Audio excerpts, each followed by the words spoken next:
India UK സ്വതന്ത്ര വ്യാപാര കരാർ നിലവിൽ വന്നു. ഇന്ത്യയും UKയും തമ്മിലുള്ള വാണിജ്യ രംഗത്തെ കുതിച്ചുചാട്ടത്തിന് വഴിവെക്കുന്നതാണ് ഇത്.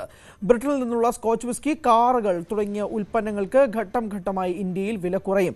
ഇന്ത്യൻ ഉൽപ്പന്നങ്ങൾക്ക് തീരുവയില്ലാതെ ബ്രിട്ടീഷ് വിപണിയിൽ പ്രവേശിക്കാനും കരാർ വഴിയൊരുക്കുന്നതോടെ പുതുചരിത്രവും കൂടിയായി മാറും. 2030 ഇരു രാജ്യങ്ങളും തമ്മിലുള്ള ഉഭയകക്ഷി വ്യാപാരം ഇരട്ടിയാക്കാൻ ലക്ഷ്യമിടുന്നതാണ് കരാർ.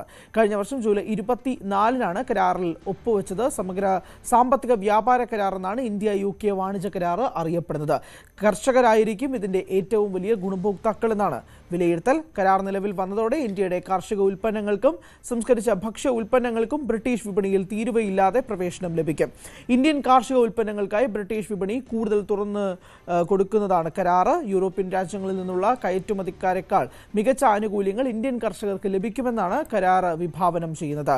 മഞ്ഞൾ, കുരുമുളക്, ഏലം തുടങ്ങിയ ഇന്ത്യൻ കാർഷിക ഉൽപ്പന്നങ്ങൾക്കും മാങ്ങാപ്പൾപ്പ്, അച്ചാറുകൾ, പയർവർഗ്ഗങ്ങൾ തുടങ്ങിയ സംസ്കരിച്ച ഉൽപ്പന്നങ്ങൾക്കും പുതിയ കരാർ പ്രകാരം തീരുവയില്ലാതെ ബ്രിട്ടീഷ് വിപണിയിൽ പ്രവേശിക്കാം.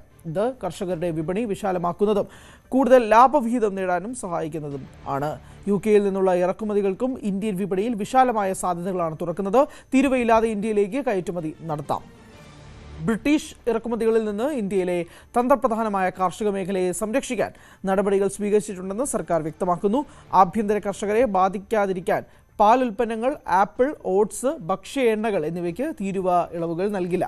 സ്വതന്ത്ര വ്യാപാര കരാർ ഇന്ത്യയുടെ മത്സ്യബന്ധന മേഖലയ്ക്കും ഗുണകരമാകും. പ്രത്യേകിച്ച് ആന്ധ്ര, ഒഡീഷ, കേരളം, തമിഴ്നാട് തുടങ്ങിയ സംസ്ഥാനങ്ങൾക്ക് പ്രയോജനം ലഭിക്കും. നിലവിൽ UKയിൽ 4.2% മുതൽ 8.5% വരെ തീരുവ ചുമത്തപ്പെടുന്ന ഇന്ത്യൻ തീര സമുദ്രോൽപ്പന്നങ്ങളായ ചെമ്മീൻ, ട്യൂണ, മത്സ്യത്തീറ്റ തുടങ്ങിയവയ്ക്ക് ഇനി തീരുവയില്ലാതെ ബ്രിട്ടീഷ് വിപണിയിലെത്താനാകും. തുകൽ ഉൽപ്പന്നങ്ങൾ, പാദരക്ഷകൾ, വസ്ത്രങ്ങൾ തുടങ്ങിയ ഉൽപ്പാദന മേഖലകളിൽ തൊഴിലാളികളുടെ ഗുണമേറും. കയറ്റുമതി എളുപ്പമാകും. UKയിൽ നിന്ന് ഇറക്കുമതി ചെയ്യുന്ന വിസ്കിയുടെയും കാറുകളുടെയും വില കുറയും.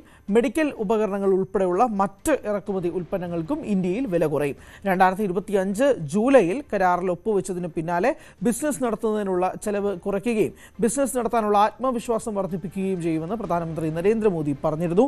രണ്ട് പ്രധാന സമ്പദ് വ്യവസ്ഥകൾ തമ്മിലുള്ള ഈ കരാർ ആഗോള സ്ഥിരതയ്ക്കും സമൃദ്ധിക്കും കരുത്ത് പകരുമെന്നായിരുന്നു അന്ന് മോദിയുടെ പ്രതികരണം.